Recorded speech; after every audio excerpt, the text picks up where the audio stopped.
got to be epic. It's got to be a grand scale. This is a hugely ambitious project.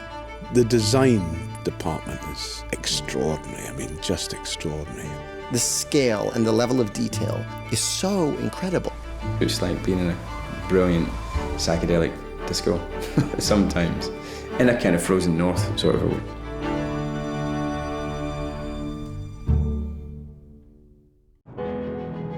Biggest problem with this story is how crazy and fantastical and amazing and kind of vast it is. You have to curate everything, so it's not as easy as just propping it with standard stuff. You know, each area in each space has been quite carefully curated to tell the story. Pretty much every chapter in the book is a different world. It keeps travelling. Lyra goes through so many different forms of existence and worlds, so it's a huge job for the design. It just shows the amount of respect, I think, that people have for the project, that the producers have gathered together this incredibly talented group of creatives. You get the chance to have real-life grown-up playgrounds to inhabit and populate the world of make-believe, and that just adds such joy.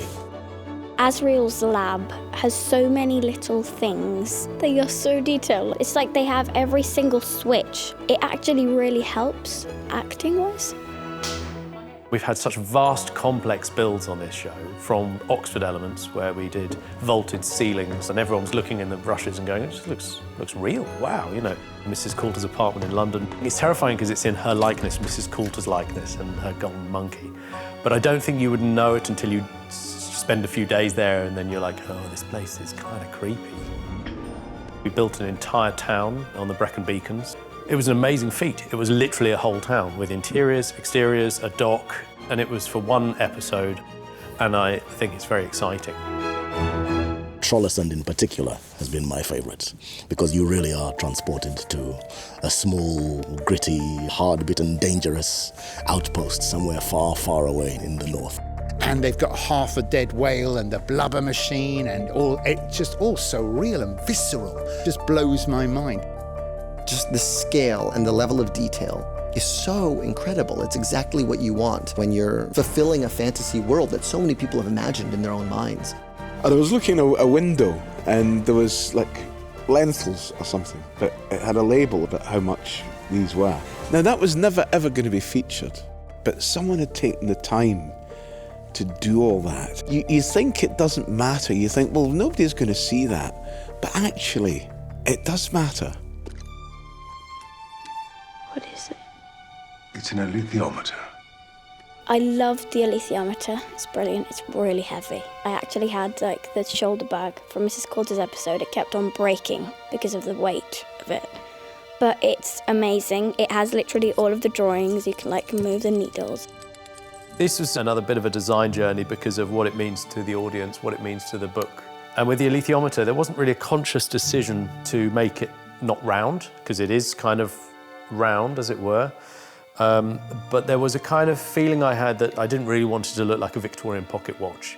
Ironically, actually, I was trying to find something that probably was not inside the mind of the fans, i.e.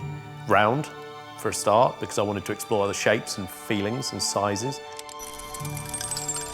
It wasn't to be controversial, it was actually just trying to not push the audience away because they go, well, I'm not interested in a Victorian pocket watch, you know?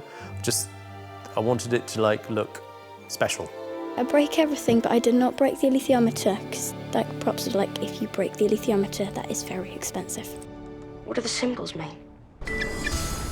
I absolutely love the set of my boat. So everybody walks onto that set and really wishes they could live there. On every shelf, in every cupboard, every cushion, I cannot tell you just the extraordinary microscopic attention to detail. I will give you that. We've just been doing a lot of scenes in the frozen wastes of the north, and then you walk onto set and it's actually pretty stunning. And the light is incredible. You are lit by our northern lights a lot of the time, so it's like being in a brilliant psychedelic disco sometimes, in a kind of frozen north sort of a way. I love the airships, they're really fun, and we've had 3 different kinds of airships. So we had one that was like a tube, you know, a London tube, one that's like a sort of private jet, and one that's a military one. I mean, they're amazing. I could spend all day in those. The environments on this show are playgrounds, really, that are all different and stretch and pull on every muscle you have creatively. I think I look at it from a kind of like, how exciting is that perspective rather than how terrifying is that. It's such a fun challenge that I defy anyone to not think it would be an utterly brilliant thing to do. You know, like, why wouldn't it be? It's one of the biggest challenges, I think, because you can get it wrong. You could so easily get it wrong, and I'm desperately, desperately trying not to.